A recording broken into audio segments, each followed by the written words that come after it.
오늘부터 40일 동안 사순절이 시작이 됩니다.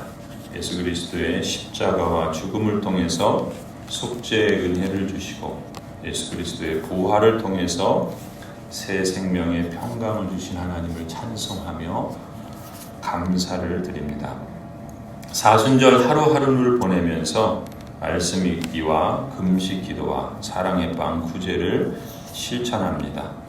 십자가를 묵상하면서 우리 죄가 얼마나 악하고 우리를 망하게 하는지를 묵상하십시다. 그렇기에 속죄의 은혜가 또한 얼마나 크며 무한한지를 감사하십시다.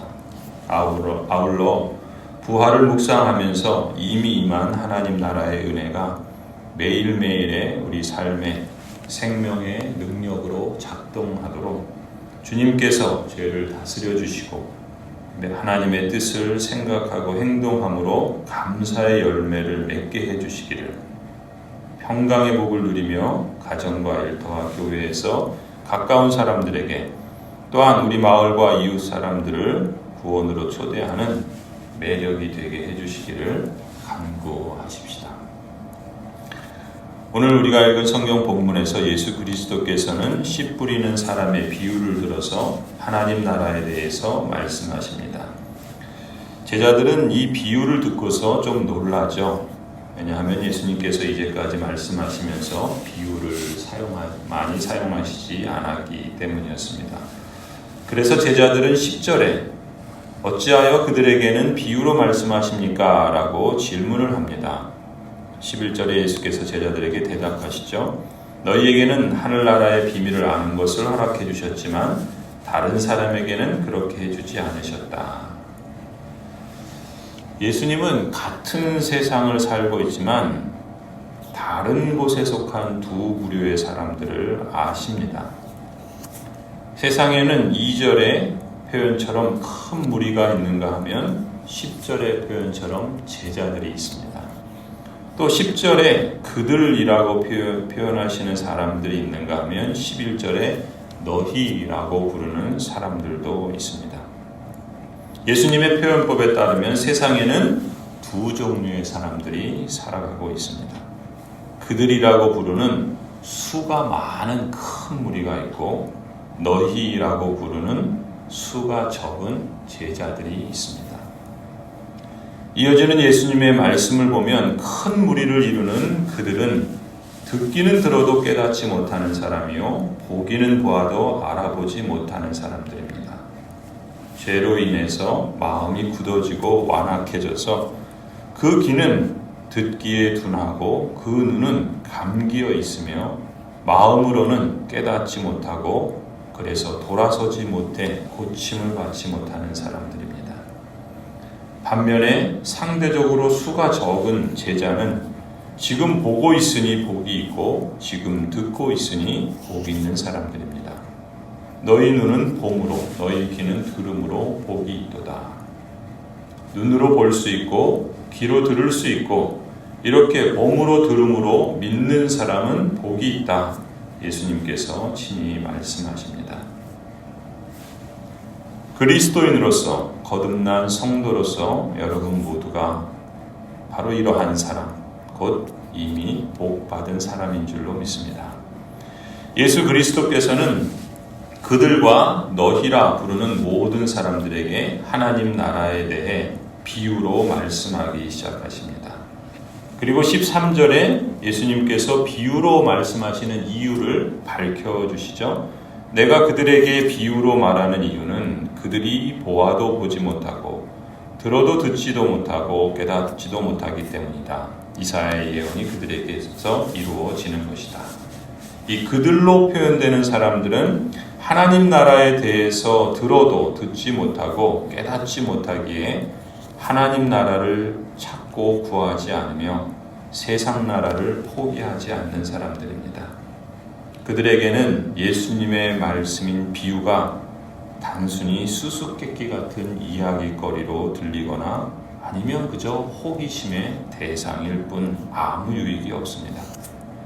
그러나 너희로 표현되는 그리스도의 제자들은 하나님 나라의 비밀을 아는 것이 허락된 사람들입니다. 따라서 예수님께서 들려주시는 비유의 말씀을 통해서 제자들은 예수 그리스도와 함께 이미 이 땅에 임한 하나님 나라의 실제를 보고 들으며 깨닫습니다. 그뿐만이 아니라 하나님 나라의 특성과 요구사항과 그리고 그 나라의 축복과 특권에 대해서도 더욱더 자세히 배우고 깨닫는 그러한 유익을 얻게 되지요. 하나님 나라의 비밀은 들을 수 있는 귀를 선물로 받은 사람에게는 하나님 나라와 그 신비가 더 확실하고 쉽게 이해될 수 있지만 그렇지 못한 사람에게는 마음이 더 굳어지고 더 어렵고 더 애매하게 들리게 될 것입니다. 따라서 예수님께서 비유로 말씀하신 것을 보면 이중적인 역할을 합니다. 한편에서는 선지자 시대에 이사야를 통해서 예언하신 대로 그들이라고 표현되는 사람들에게는 비유는 심판의 메시지일 뿐입니다. 심판을 확증하는 말씀이 되는 것이죠. 다른 한편으로 너희라고 부르는 사람들에게는 지금 보고 있고 듣고 있는 하나님 나라의 복음, 그 복에 복을 더해 주시는 구원의 충만함으로 안내하는 말씀이 될 것입니다. 마치 출애굽 때 구름 기둥과 불 기둥처럼 이것이 애굽 사람들에게는 막는 역할을 했지만 하나님의 언약 백성들에게는 보호하고 안내하는 역할을 했던 것과 마찬가지입니다. 저는 안경을 끼고 있습니다. 안경을 벗으면 사물이건 사람이건 제대로 분간하지 못합니다. 보기는 보지요. 그러나 제대로 보지 못합니다. 안경을 써야 비로소 제대로 볼 수 있습니다. 오늘 예수님께서 하신 말씀대로라면 죄 아래 있는 사람들은 안경이 없는 저처럼 제대로 분간하지 못하고 사는 것입니다. 하지만 거듭난 그리스도인은 안경을 쓴 저처럼 제대로 볼 수 있고 제대로 들을 수 있는 사람입니다. 제대로 볼 수 있는 안경을 선물로 받았기 때문이죠. 참으로 하나님 나라의 비밀을 지금 보고 있으며 지금 듣고 깨달을 수 있는 것이야말로 하나님께서 베풀어 주신 은혜 중에 가장 첫 번째 은혜입니다. 9절에 귀 있는 사람은 들어라 말씀하십니다. 거듭난 그리스도인은 들을 수 있는 보청기를 선물 받은 자처럼 하나님의 말씀을 들을 때 제대로 들을 수 있는 귀를 선물로 받은 사람이요. 그렇기 때문에 그 말씀을 순종하려는 마음도 가진 복 있는 사람입니다. 또 12절에 가진 사람은 더 받아서 차고 남을 것이요. 가지지 못한 사람은 가진 것마저 빼앗길 것이다 말씀하십니다. 가진 사람이란 하나님의 성령으로 거듭나서 하나님의 말씀을 진리로 받아들이는 사람들을 의미하겠죠. 가지지 못한 사람은 하나님의 성령이 없기에 하나님의 말씀을 거부하고 하나님 나라의 비밀을 깨닫지 못하는 사람들을 의미할 것입니다.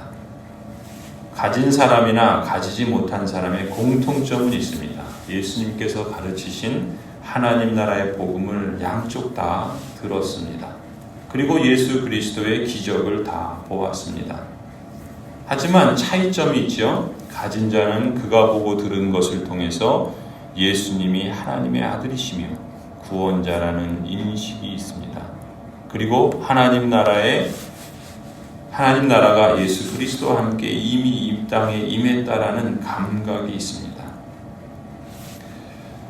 인식하고 믿는 자에게는 그 나라에 참여할 수 있는 권한이 주어지며 영생이 약속되어 있지만 인식하지 못하는 자에게는 그에게 들려지고 베풀어졌던 하나님 나라의 복음마저도 그저 이야기거리, 무용지물에 지나지 않습니다.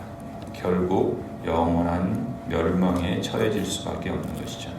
성도 여러분, 여러분은 하나님 나라의 비밀을, 하나님 나라의 신비를 아는 것이 허락된 사람들입니다. 성령 하나님께서는 여러분 안에 계시고 여러분과 함께 계셔서 귀로 듣고 눈으로 볼 수 있도록 역사하십니다. 이처럼 하나님의 특별한 은혜의 축복, 은혜와 축복을 받은 것이 여러분의 행복인 줄로 믿습니다. 따라서 예수 그리스도께서 들려주시는 말씀을 통해서 예수 그리스도와 함께 이미 이 땅에 임한 하나님 나라의 실제를 보고 들으며 깨달으실 뿐만 아니라 하나님 나라의 특성과 요구와 축복과 특권에 대해 더욱더 자세히 배우고 익히고 감사와 순종의 열매를 30배, 60배, 100배 맺어가는 그러한 유익이 있기를 간절히 축원합니다.